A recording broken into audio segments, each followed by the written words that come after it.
حضرت عائشہ فرماتی ہیں کہ شادیوں کے موقع پر لوگ آیا کرتے تھے اور مجھ سے وہ چھینٹ کا کپڑا لے جایا کرتے تھے، چھینٹ کا کپڑا لے جایا کرتے تھے، اور وہ اپنی بیٹیوں کو، اپنی بہنوں کو کپڑا پہنا کر ان کو رخصت کر دیتے تھے۔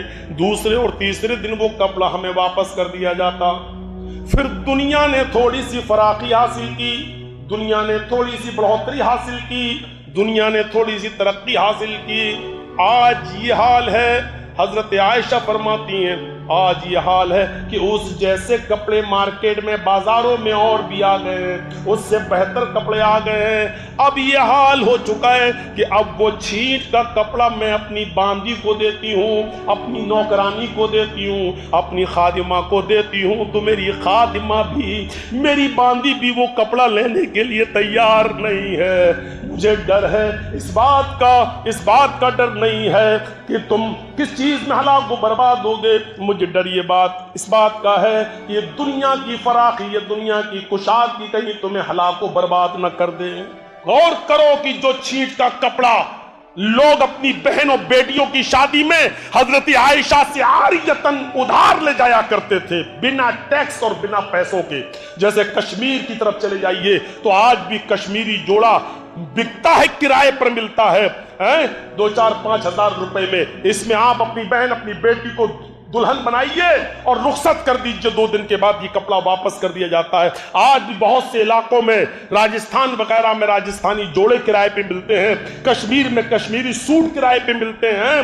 اسی طریقے سے حضرت عائشہ فرماتی ہے کہ ہم تو کرایہ نہیں لیتے تھے، ایسے ہی دے دیا کرتے تھے، اور ان کپڑوں میں چھینٹ کے وہ دلہنیں رخصت کر دی جاتی تھیں، اور 2-3 دن کے بعد وہ کپڑا ہمیں پھر لوٹ کر مل جاتا تھا۔ لیکن آج یہ حالت ہو گئی، دنیا نے یہ ترقی کر لی کہ اب وہ کپڑا چھینٹ کا، وہ نقش و نگار کا، میں اپنی باندی کو، اپنی خادمہ کو دیتی ہوں تو وہ بھی لینے کے لیے تیار۔ کیا کہیں گے؟ یہ دنیا اس زمانے میں جب بڑھ رہی تھی تو حضرت عائشہ رو رہی تھی۔ آج کتنا زیادہ رونے کا مقام، آج کتنا زیادہ افسوس کرنے کا مقام ہے، آج کتنا زیادہ ہمیں سوچنا چاہیے۔ ہاں، دنیا میں ایسے لوگ بھی موجود ہیں جو دنیا کو صرف مطلب کے لیے استعمال کرتے ہیں اور اس کے بعد دور۔ آج ان کو اچھے کپڑوں سے مطلب نہیں ہے، جو دھلا ہوا کپڑا مل گیا پہن لیا۔ بڑے بڑے پیسے والے امیر لوگ بھی موجود ہیں، لیکن آج ان کو ٹیپ ٹاپ سے مطلب نہیں ہے۔ غور کرو، حضرت ابوبکر صدیق رضی اللہ تعالیٰ عنہ کی جب انتقال کا وقت آیا تو ان کی بیٹی حضرت عائشہ نے ان کے کفن کے لیے نیا کپڑا ان کے لیے نیا کپڑا خرید کے لائیں اور ان کو دے دیا۔ تو انہوں نے فرمایا، بیٹی، نئے کپڑے کی ضرورت اب مجھے نہیں ہے، اور اس کپڑے کو میں اپنے کفن کے لیے بھی نہیں دے سکتا ہوں۔ میرے لیے کوئی پرانا کفن استعمال کرنا، نئے کپڑے کی ضرورت مردوں سے زیادہ زندوں کو ہے، اور اب میری زندگی نہیں لگتی کہ وفا کرے گی۔ اے میری بیٹی، اس کپڑے کو تم لے جاؤ اور اس کو کسی زندہ انسان کو دے دینا، اس لیے کہ مجھے اب اس کپڑے کی ضرورت نہیں ہے۔ اندازہ لگا سکتے ہیں وہ ابوبکر صدیق جو ابھی خلیفہ ہیں اور 2 سال تک خلیفہ رہے، لیکن نیا کپڑا پہننے سے انکار کر رہے ہیں۔ حضرت عمر فاروق رضی اللہ تعالیٰ عنہ کہتے ہیں، مجھے اگر اللہ رب العالمین جنت نہ دے تو جہنم بھی نہ دے، حساب و کتاب کے بعد اگر معاملہ برابر سرابر کر دیا جائے تو میں سمجھوں گا کہ عمر کامیاب ہو گیا ہے۔ یہ وہ عمر ہے جن کو اللہ کے رسول نے اپنے ممبر کے اوپر کھڑے ہو کر جنت میں جانے کی بشارت دی تھی، عمر تم جنتی، ابو بکر تم جنتی۔ لیکن حضرت عمر فاروق فرماتے ہیں کہ آئے لوگوں، مجھے جہنم سے اتنا ڈر لگتا ہے کہ اگر اللہ رب العالمین حساب و کتاب کے بعد اگر مجھے جنت نہ دے تو جہنم بھی نہ دے، اور حساب و کتاب برابر کر دیا جائے اور مجھے مٹی میں ملا کر برابر کر دیا جائے تو میں سمجھوں گا کہ عمر کامیاب۔ یہ اس شخصیت کا حال ہے جس کے بارے میں اللہ کے نبی کا فرمان ہے، لو کان بعدی نبی لکان عمر، اگر میرے بعد کوئی نبی ہوتے تو وہ عمر ہوتے۔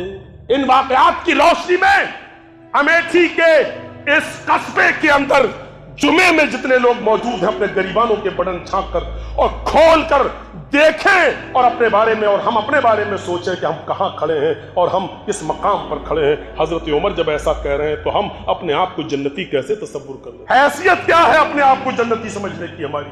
تصور کرو۔ اللہ کے نبی فرماتے ہیں کہ لوگوں اللہ سے استغفار کیا کرو، مغفرت طلب کیا کرو۔ میں خود دن بھر میں 100 سے زیادہ بار اللہ سے مغفرت طلب کرتا ہوں۔ نبی 100 سے زیادہ بار کہتے تھے استغفر اللہ ربی من کل ذنب واتوب الیہ۔ 100 سے زیادہ بار وہ نبی جو بخشے بخشائے، وہ نبی جو مقام محمود جن کے لیے، وہ نبی کی جنت کا دروازہ سب سے پہلے محمد رسول اللہ کے لیے کھولا جائے، وہ نبی یہ کہہ رہے ہیں کہ میں 100 سے زیادہ بار اللہ سے مغفرت طلب کرتا ہوں۔ جب ان کا یہ حال ہے تو ہمیں اپنے بستروں پر رات میں موبائل چلانے کے بعد نیند کیسے آ جاتی ہے، یوٹیوب دیکھنے کے بعد، فلمیں دیکھنے کے بعد نیند کیسے آ جاتی ہے، واہیات چیزیں دیکھنے کے بعد بغیر توبہ اور استغفار کیے ہوئے نیند کیسے آ جاتی ہے، ہمارے ضمیر کتنے مردہ ہو چکے ہیں، ہمارے دل کتنے بے حس ہو چکے ہیں، ہمیں آرام سے اپنے بستر پر نیند کیسے آ جاتی ہے۔ میرے بھائیوں، ہم سوچیں ذرا، کیا غور و فکر کرنے کی بھی صلاحیت آج ہمارے دماغوں سے نکل چکی ہے، ختم ہو چکی ہے؟ ذرا سوچئے۔ ابو عبیدہ ابن الجراح کو اللہ کے نبی جناب محمد رسول اللہ نے بحرین بھیجا، جاؤ وہاں سے جزیہ کا اور ٹیکس کا مال لے کر آؤ۔ وہاں جو کافر رہتے ہیں، جو جزیہ اور ٹیکس دیتے ہیں، جزیہ اور ٹیکس کا مال لے کر آؤ۔ ابو عبیدہ ابن جراح بحرین گئے اور بحرین سے جزیہ ٹیکس کا مال لے کر آئے، جو مدینے کے مسلمانوں میں صحابہ میں تقسیم ہونا تھا۔ مدینے کے انصاریوں کو پتا چل گیا ابو عبیدہ ابن جراح بہت سا مال لے کر آئے ہیں اور اس مال میں میرا بھی حق ہے، اور اللہ کے رسول کسی کا حق مارتے نہیں ہیں، لہذا فجر کی نماز کے بعد جب مال تقسیم ہوگا تو اس میں ہمارا بھی حصہ ملے گا۔ فجر کی نماز سے پہلے مسجد نبوی کھچا کھچ انصاریوں سے بھر گئی، مال و محق کی ہرس، لالچ، آج مال ملے گا، پہنچ گئے پہلے سے۔ مسجد نبوی میں فجر کی نماز پڑھانے کے لیے اللہ کے نبی جب تشریف لے جاتے ہیں تو کیا دیکھتے کہ مسجد نبوی کھچا کھچ بھری ہوئی انصاریوں سے۔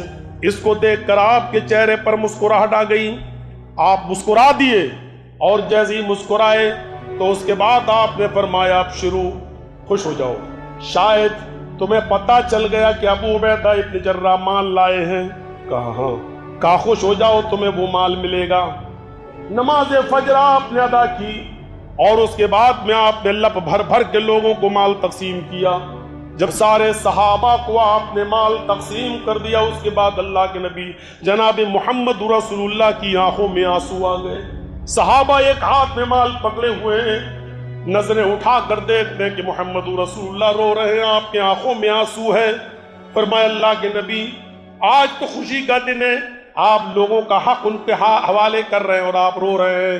آپ نے فرمایا واللہ مل فقر اخشى علیکم ولکنی اخشى علیکم ان تبسط الدنیا کما بسطت من کان قبلکم۔